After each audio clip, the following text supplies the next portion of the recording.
Hello friends, this is Neha from ixamBee. Today in this video, I'll be discussing about RBI Grade B legal exam that was conducted on 10th of April 2021 and have an exam analysis. We will see the exam level that was there, and it is based on the views that we received from our students who appeared for this exam. Based on the generic views that we received, it can be said that the exam level was easy to moderate, as the questions that were asked were mostly from important areas and acts. The areas that were covered were quite predictable from those acts. The questions in the objective section were directly from the whereas in the descriptive section, the questions were mostly situation based. Coming next to the paper pattern, there were two papers. Paper 1, that was general knowledge of law and had two parts, part A, objective, and part B, descriptive. Whereas then the second paper, paper 2, that was English descriptive. So what were the type of questions that were actually asked in the exam? Coming to that, we can see that in paper 1, in part A, objective section, the questions were asked from the following acts. From Indian Evidence Act, there were two sections that were asked. Section 3 relating to documents, whereas Section 4 relating to presumptions. These are the two important and basic sections in the Evidence Act, and it was asked in the exam. Secondly, interpretation of statutes was asked, and in this, the literal rule of interpretation, one of the cardinal rules, the basic rules of interpretation of the statutes, that was the question relating to that was asked. Next was question from Administrative Tribunal Act. Under this, Section 20 that relates to the admission of application, whereas Section 30 that relates to the proceedings that before the tribunal, they are to be considered as judicial proceedings.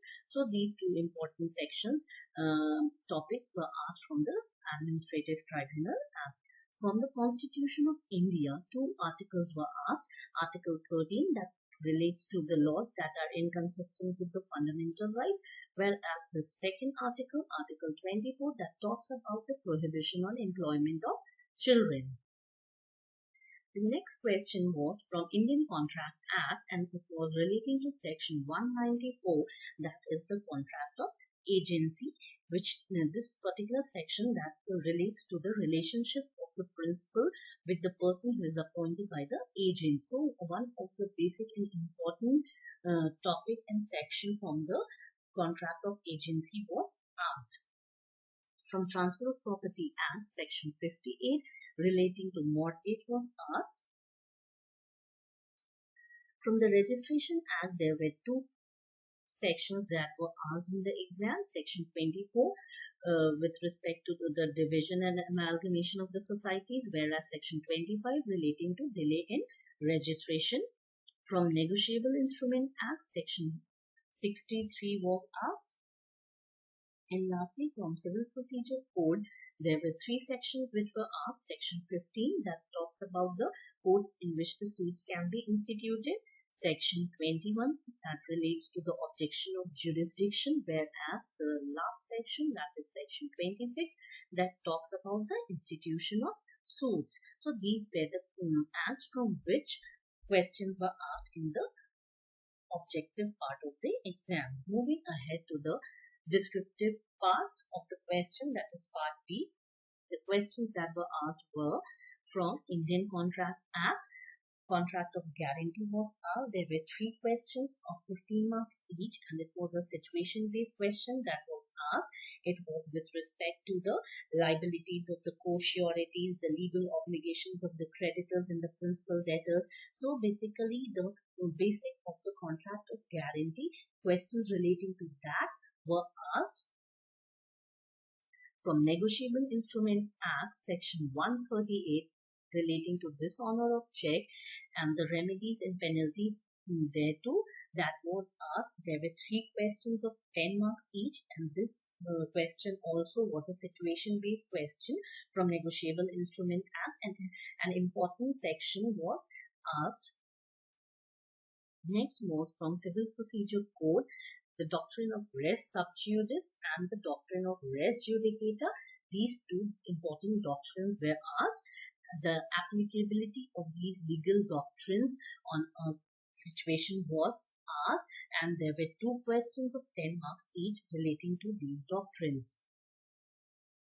From Registration Act, the registration of documents was asked, and from the Constitution of India, Article 323A, and the next was with respect to the formation and alteration of the states as well as new names for the existing states. So basically 3 questions of 5 marks each were asked from Registration Act as well as the Constitution of India. So the overall analysis of the questions asked can be said that the syllabus which the RBI provided that included the subjects such as constitutional law, contract act, registration act, interpretation of statutes. These were the acts that were included in the syllabus. So the questions were mainly from the areas that were indicated in these syllabus. The questions were mostly from those acts and the important topics thereunder. Coming next to how is ixamBee helpful? ixamBee helped the students in their preparation with its expert faculty. These expert faculty guided the students at every stage of their preparation. They guided the students to read the indicated acts thoroughly and all the important areas there too. There were a lot of discussion on all the important areas in the class. Apart from this, a concise notes was provided to the students with respect to all the acts. Then a very important part, that is study strategy and study plan. That was also a guidance was provided for the study strategy, and a study plan was provided how to attempt the questions, whether in the objective or the descriptive section or the situation based questions. The guidance relating to that was also provided to the students. Then mock tests were provided, which included both the objective and the descriptive questions. Apart from this, the most important thing which the expert faculties of ixamBee provided to the students, that was the personalized descriptive paper checking and the feedback related to those paper checking.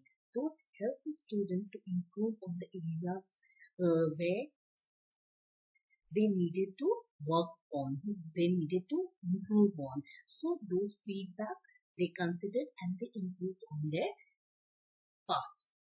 Lastly, the mock test that matched that was there, that mock test actually matched the level of the questions that were asked in the exam. So it was very helpful for the student to attempt those questions. These expert faculties of ixamBee, they provided the help that the students needed for their written exam preparation.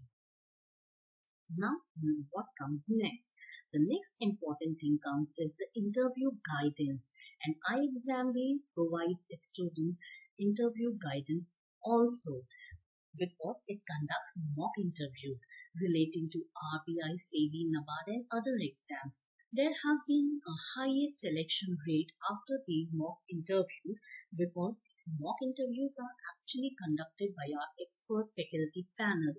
These expert faculty panel at ixamBee, they not only help the students to get prepared for their written exams, but in addition to that, it is a one-stop solution which helps the students to get ready for their next phase after the written exam, that is interviews. The students, they can join the mock interviews that are being conducted by these ixamBee expert faculties, because they help to guide the students as to how to appear for the interviews. So to grab the opportunity of going through these mock interviews and to know more about that, you can contact us on the number displayed on the screen. You can call us, WhatsApp or SMS. To get more notifications from ixamBee, you can subscribe to our channel and or click on the bell icon. Thank you.